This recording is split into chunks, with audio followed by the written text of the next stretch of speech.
Un español puede aterrizar en Buenos Aires y que lo reciban como un hermano perdido, al que invitan asado en menos de 48 horas, y la misma semana aterrizar en Ciudad de México y que en redes sociales lo llamen genocida hijo de Cortés, sin haber hecho nada más que pedir un café con leche.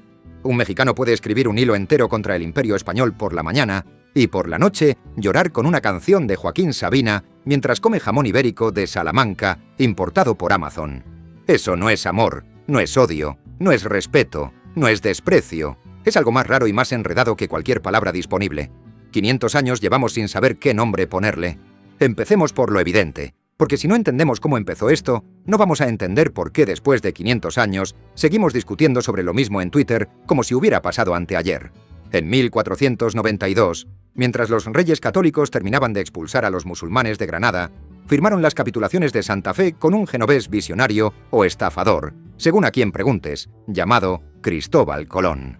Lo que pasó después no se parece a ninguna otra colonización europea, y eso es importante porque marca el resto de la historia. Los ingleses, cuando llegaron a Norteamérica, miraron a los indígenas, decidieron que no eran exactamente humanos en el sentido útil de la palabra, los empujaron al oeste, los metieron en reservas y construyeron su sociedad encima como si la tierra hubiera estado vacía. Los franceses comerciaron, se mezclaron poco y se fueron. Los holandeses montaron empresas y luego las vendieron. Los españoles hicieron otra cosa, y esa otra cosa es la raíz de todo lo que viene después. Los españoles llegaron con cura, espada y notario, y los tres iban juntos. Conquistaban una ciudad y a la semana ya había una iglesia encima del templo azteca, un escribano apuntando todo y un soldado intentando casarse con la hija del cacique. No exterminaron, mezclaron, no segregaron, jerarquizaron. Y esa diferencia, que parece sutil, lo cambia absolutamente todo.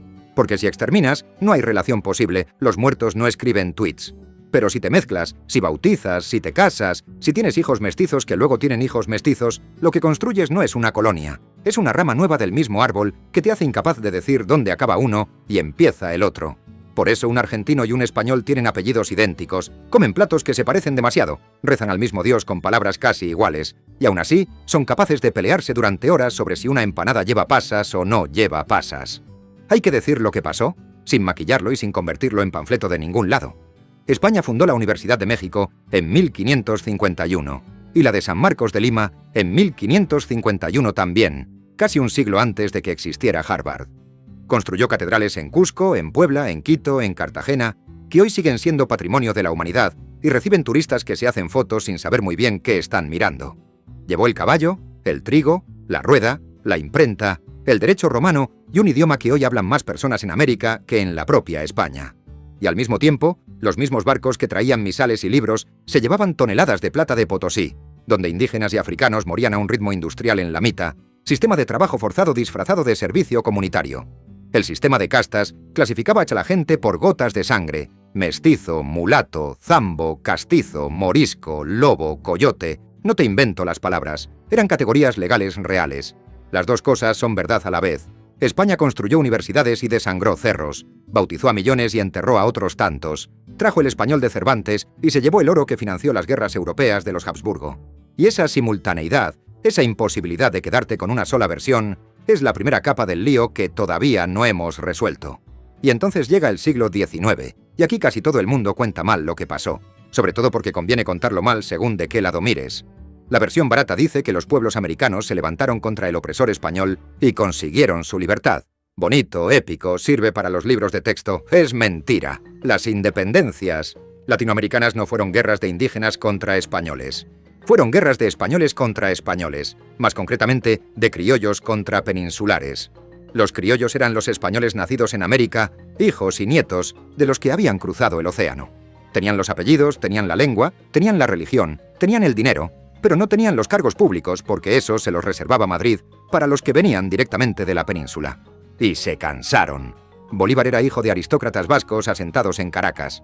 San Martín nació en lo que hoy es Argentina, pero estudió en España y combatió contra Napoleón en la propia península antes de cruzar a América para echar a los españoles.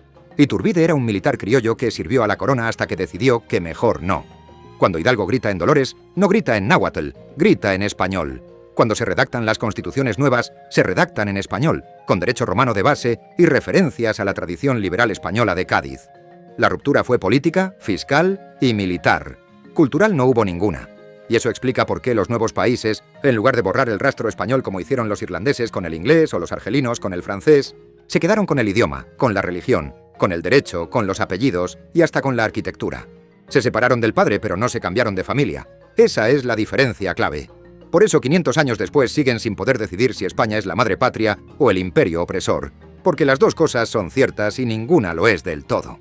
Avanzamos al siglo XX, y ahora viene el giro que casi nadie cuenta y que cambia completamente cómo se entiende la relación. Durante 400 años, el flujo fue siempre el mismo. España envía gente a América. Conquistadores, funcionarios, curas, agricultores pobres de Galicia y Asturias y Canarias, que se montaban en barcos en busca de algo mejor. Y entonces, de repente, en 1939, el flujo se invierte. Estalla la guerra civil, gana Franco, y miles de republicanos españoles se quedan sin país. ¿Y los recibe quién? Los recibe México. Lázaro Cárdenas abre las fronteras, manda barcos como el Sinaya que llega a Veracruz en junio de 1939 con casi 1.500 exiliados a bordo, intelectuales, científicos, profesores, médicos, niños. Argentina recibe a otros tantos. Chile, con el famoso barco Winnipeg, organizado por Pablo Neruda, recibe a más de 2.000. Venezuela, República Dominicana, Cuba, todos abren huecos.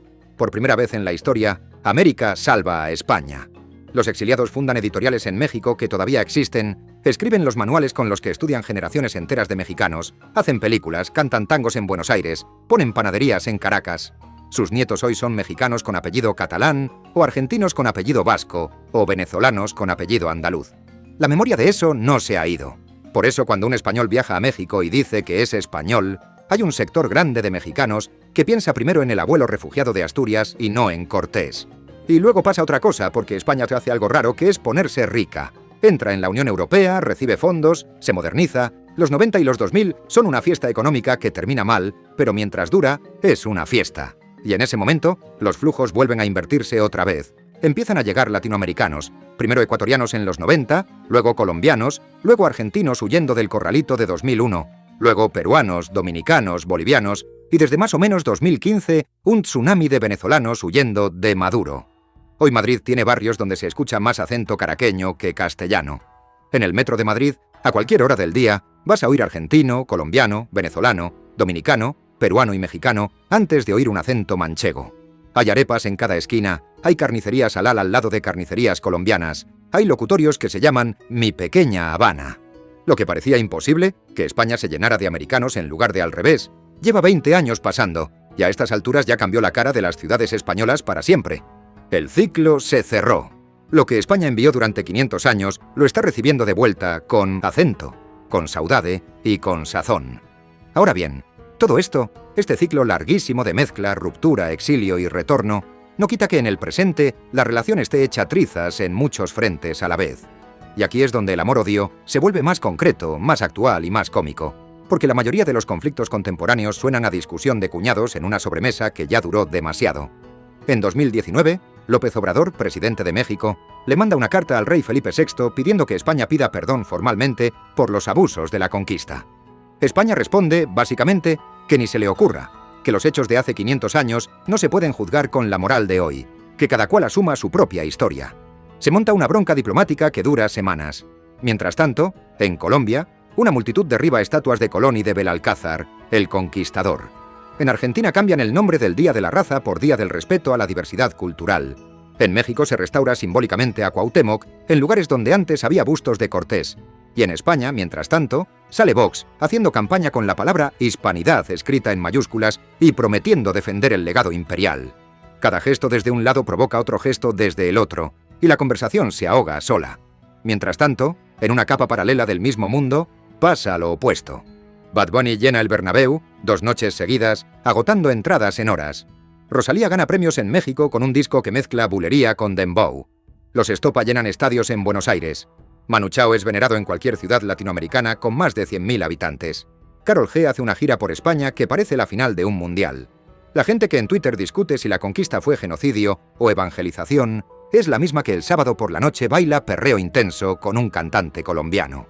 Esa contradicción no es un error. Esa contradicción es exactamente la relación.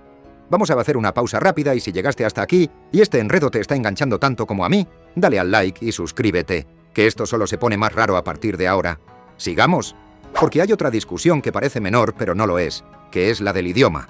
La Real Academia Española está en Madrid y se llama Real Academia Española, con la palabra española en grande, y eso, a un argentino con un mínimo de orgullo lingüístico, le sienta como una patada. Cuando la RAE mete el voseo como variante regional, los argentinos protestan diciendo que el voseo lo usan más de 40 millones de personas y no es una variante, es la norma. Cuando un mexicano dice popote y un español lo corrige y le dice pajita, el mexicano contesta que el popote lleva en su tierra más años que cualquier Real Academia. Un colombiano dice computador, un cubano computadora, un argentino computadora, un puertorriqueño dice computer, porque ya pasó al Spanglish, y cada uno cree que el suyo es el correcto. El doblaje agrava todo. Los dibujos en español neutro suenan claramente mexicanos y a los españoles les chirrían. Los doblajes de España suenan a Madrid y a los latinoamericanos les dan risa. La verdad incómoda es que el español ya no es de nadie. 490 millones de hablantes, de los cuales solo 47 millones viven en España. El centro de gravedad ya no está en Madrid. Está repartido entre Ciudad de México, Buenos Aires, Bogotá, Lima y Caracas. Y Madrid es solo uno más, importante por la historia, pero uno más en términos demográficos. Eso, en España, todavía no se ha asumido del todo. Y luego está el tema de los aeropuertos, que es chiquito pero molesto y aparece en cualquier conversación. Cualquier latinoamericano que haya aterrizado en Barajas con pasaporte de allá tiene una historia que contar sobre el policía de fronteras que le hizo más preguntas que a un terrorista, sobre la carta de invitación que le exigieron, sobre el hotel que tuvo que demostrar, sobre las horas que pasó en una sala con otros latinoamericanos esperando que decidieran si entraba o lo devolvían. Y luego un español llega a cualquier aeropuerto latinoamericano y le sellan el pasaporte sin preguntar nada en 30 segundos. Esa asimetría duele. Y duele más porque España fue durante siglos el país que enviaba migrantes a América sin que nadie les pidiera nada. Y ahora le pide papeles a los nietos de aquellos que recibieron a los suyos. Lo único que España puede decir es que es Schengen, y son normas europeas, lo cual técnicamente es verdad, pero emocionalmente no suena a explicación, suena a excusa. Hay otro detalle delicioso en esta jerarquía implícita, y es cómo los españoles, en general, no distinguen entre países latinoamericanos a menos que tengan algún motivo concreto. Para una parte del español medio, todo lo que está al sur del Río Grande es una entidad genérica que llaman sudaca, palabra que para el que la usa puede sonar cariñosa y para el que la recibe es claramente despectiva. Bajo esa palabra meten al chileno, al uruguayo, al dominicano, al boliviano y al mexicano como si fueran lo mismo, cuando un chileno y un dominicano tienen, culturalmente, menos cosas en común que un sueco y un griego. El chileno habla rapidísimo, come pan con palta, vive en una franja larguísima entre cordillera y océano, tiene clima europeo, vino tinto y un humor muy seco. El dominicano vive en una isla caribeña con bachata, calor permanente, plátano frito, español a velocidad supersónica y una cultura africana que el chileno no tiene. La inversa también pasa. Hay latinoamericanos que ven a los españoles y los meten en un solo saco, el del gallego prepotente. Ignoran que un vasco no tiene casi nada en común con un andaluz, que un catalán tiene idioma propio, que un gallego se parece más a un portugués que a un madrileño, que un canario está más cerca de Caracas culturalmente que de Madrid. Cada lado simplifica al otro, y al simplificarlo lo malentiende. Dentro de Latinoamérica también hay jerarquías que España no termina de captar y que son fundamentales para entender por qué la relación con cada país es distinta. Argentina se siente, históricamente, más europea que latinoamericana. Se llenó de italianos a finales del XIX, también de españoles del norte, gallegos sobre todo, vascos, asturianos, y de ahí salió un país donde el che, la pizza, el fileto, el tango con bandoneón italiano y el psicoanálisis vienés conviven en una sola identidad. Un argentino mira al resto de Latinoamérica con cierto distanciamiento, y cuando llega a España se siente raramente en casa, porque la mitad de sus apellidos están en cualquier guía telefónica de Galicia. México, en cambio, reivindica lo indígena como nadie. La Virgen de Guadalupe es indígena, los murales de Rivera celebran lo prehispánico, el Día de Muertos es sincretismo azteca y católico, y aunque hablen español y se apelliden Hernández, la conciencia mexicana es de país mestizo orgulloso de su parte india. Por eso México es el país más duro con España en el discurso oficial.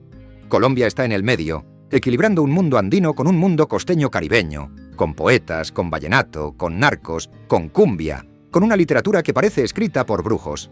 Perú reivindica lo inca con orgullo, pero también con cierta nostalgia virreinal. Lima fue capital del virreinato más rico, y eso no se olvida. Chile se siente la Suiza del Sur, ordenado, productivo y aburrido según el resto del continente.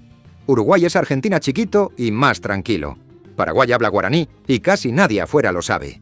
Venezuela fue la potencia rica del petróleo y hoy es la diáspora más numerosa del continente. Ecuador y Bolivia. Partidos entre la sierra y la costa, con poblaciones indígenas masivas que nunca dejaron de existir.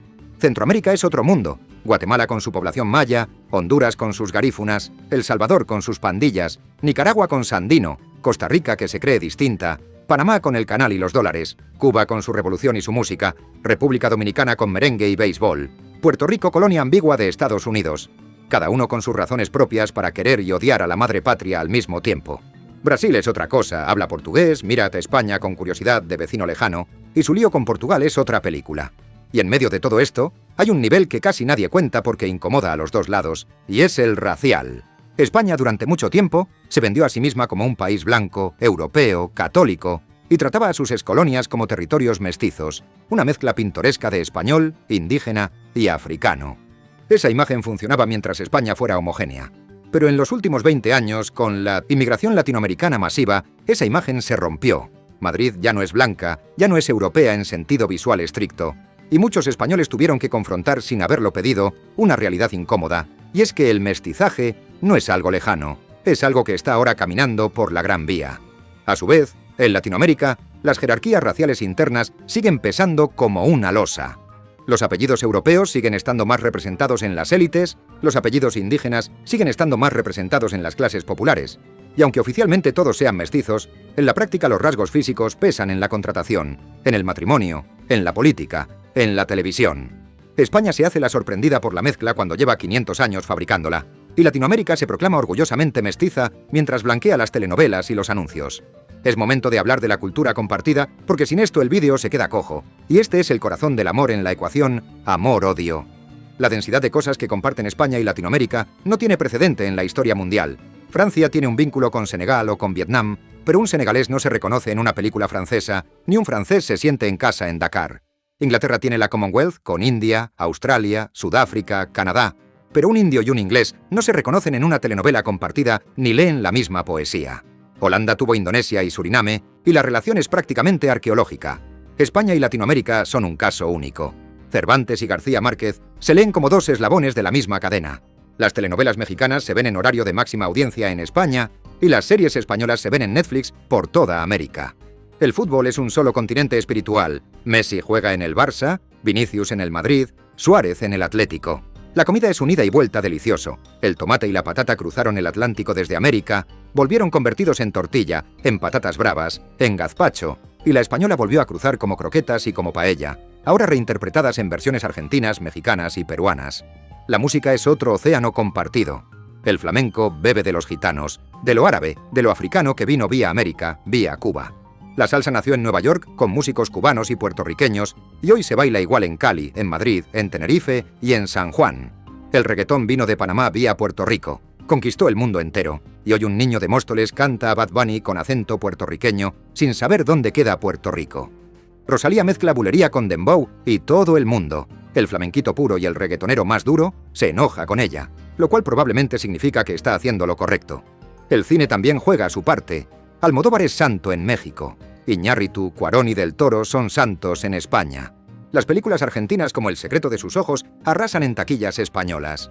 Las españolas como Mar Adentro o La lengua de las mariposas son material de aula en universidades latinoamericanas. Los actores cruzan, los técnicos cruzan, los premios cruzan. Esa densidad cultural, esa imposibilidad de separar quién aporta qué, es lo que hace que después de todas las broncas, la gente termine compartiendo Spotify, Netflix, mesa y a veces cama. Y eso, para bien o para mal, es algo que ningún otro imperio europeo consiguió con sus excolonias. Antes de ir al cierre, hay que enfrentar la pregunta política más espinosa, porque sin ella el vídeo se queda en lo bonito. La palabra hispanidad. Una palabra que parece neutra y no lo es para nada. Para una parte de la derecha española, hispanidad es bandera de orgullo. Es la idea de que España legó al mundo una civilización con idioma, religión y derecho, y que esa civilización abarca a 400 millones de personas y debería celebrarse cada 12 de octubre con desfile, con himno y con discurso. Para Vox, hispanidad es directamente un proyecto político, una herramienta para construir alianzas con presidentes de derecha latinoamericana, Bolsonaro, Milei, Bukele cuando le interesa, Kast cuando puede. Para la izquierda latinoamericana, en cambio, hispanidad es un eufemismo colonial, una manera elegante de seguir reivindicando la conquista sin llamarla conquista. Para los movimientos indigenistas, hispanidad es directamente el enemigo el concepto bajo el cual se enterraron lenguas, religiones y modos de vivir enteros. Y para la mayoría de la gente común, a ambos lados del Atlántico, hispanidad es una palabra que usan los políticos cuando quieren parecer importantes y que en la vida real nadie usa cuando habla del tomate, del fútbol o de la abuela gallega. El 12 de octubre es el ejemplo perfecto. En España es fiesta nacional con desfile militar y bandera. En México hace años que no se celebra el Día de la Raza, ahora se llama Día de la Resistencia Indígena o Día de la Diversidad Cultural según el año. En Argentina cambió de nombre 2 veces en 15 años. En Venezuela lo cambió Chávez. En Colombia se mantiene, pero el sentido se discute. En España nadie sabe muy bien qué se está celebrando exactamente más allá del puente. Cada país hace su propia liturgia con la misma fecha. Y esa imposibilidad de tener una sola memoria sobre el mismo día, es la prueba más clara de que el lío no se va a resolver pronto. Y luego están las anécdotas, porque la historia grande siempre se entiende mejor con escenas chicas. Maradona, dios pagano del fútbol argentino, insultaba a los españoles cada vez que podía. Los llamaba gallegos como si fuera el peor insulto del mundo, y luego se moría por jugar en Sevilla, donde efectivamente terminó jugando y donde le pagaron una fortuna mientras seguía repartiendo gallegos contra todo lo que se movía. Sabina Andaluz de Úbeda escribió las canciones más mexicanas del repertorio en español. Cantó al Distrito Federal como si hubiera nacido en Coyoacán, y los mexicanos lo adoptaron como propio sin pedirle pasaporte. García Márquez ganó el Nobel en 1982 y lo aceptó en castellano, hablando de la soledad de América Latina ante el mundo, y ese discurso lo escucharon en Madrid igual que en Bogotá, igual que en La Habana donde se hizo amigo de Fidel, igual que en Ciudad de México donde vivió y murió. Borges, argentino imposible, escribió en un castellano tan limpio que España todavía no se recupera de la envidia. Octavio Paz, mexicano elegantísimo, fue embajador en India pero también vivió en España y polemizó con todos. Vargas Llosa se hizo ciudadano español, se casó con prima, se separó, se mudó, y desde Madrid sigue opinando sobre Perú como si nunca se hubiera ido. Bolaño, chileno errante, vivió en México y se murió en Cataluña, y dejó libros que se leen como un mapa del lío que es esta familia. Cada uno de estos nombres es una prueba viviente de que la frontera entre España y América, culturalmente, no existe. Y los pasaportes. Ese capítulo casi nadie lo cuenta entero. En 2015, España aprobó una ley para que los descendientes de sefardíes, los judíos expulsados en 1492, pudieran pedir la nacionalidad española. Vinieron solicitudes de todo el mundo, principalmente de Latinoamérica, Estados Unidos, Israel, Turquía, decenas de miles. No se sabe muy bien cuántos en total. España estaba reparando una expulsión de hacía 523 años. Y al mismo tiempo, otra ley, la de memoria democrática, permite que nietos y bisnietos de exiliados de la Guerra Civil pidan la nacionalidad española. Esa ha sido una vía masiva sobre todo para argentinos, mexicanos, cubanos y venezolanos. Mucha gente que no había pisado España en su vida tiene hoy pasaporte español porque su abuelo gallego se subió a un barco en 1932. Hay españoles nuevos que nunca vivieron en España, que hablan con acento porteño o caraqueño o bonaerense y que sin embargo legalmente son tan españoles como cualquier vecino de Toledo. España hoy expide más pasaportes en el extranjero que casi cualquier otro país de Europa, y la mayoría se expiden en consulados latinoamericanos. El imperio se devolvió en forma de papeles, y cada papel es un hilo más en ese enredo que llevamos 500 años sin terminar de tejer. Y la pregunta política contemporánea más espinosa, que conviene plantear sin contestarla, porque cada respuesta es parcial y cada parcial enfada a alguien, es esta. Tiene razón López Obrador cuando pide un perdón formal de España por la conquista. Tiene razón España cuando dice que los hechos de hace 500 años no se juzgan con la moral de hoy. Tiene razón la izquierda latinoamericana cuando dice que la herida del colonialismo sigue abierta y que el silencio español es ofensivo. Tiene razón la derecha española cuando dice que España legó cosas valiosas que también son parte de lo que hoy es América. Las 4 afirmaciones tienen parte de razón y ninguna la tiene del todo. Y por eso, después de 500 años, seguimos discutiendo. Nadie sabe explicar esta relación porque cada explicación deja fuera algo crucial. Y el que diga que sí sabe, mintió, simplificó o no estaba prestando atención. Después de 500 años, España y Latinoamérica siguen sin decidir si son familia, vecinos, expareja o cómplices. Se pelean por estatuas, por perdones, por aeropuertos, por acentos y por quién dice popote y quién dice pajita. Se reconcilian en estadios cuando canta Bad Bunny, en cines cuando proyectan a Almodóvar, en barrios donde la arepa convive con el bocadillo. Comparten idioma, religión, apellidos, comida, sangre, trauma y abuela. Y quizá eso, más que el amor o el odio, sea lo que define todo.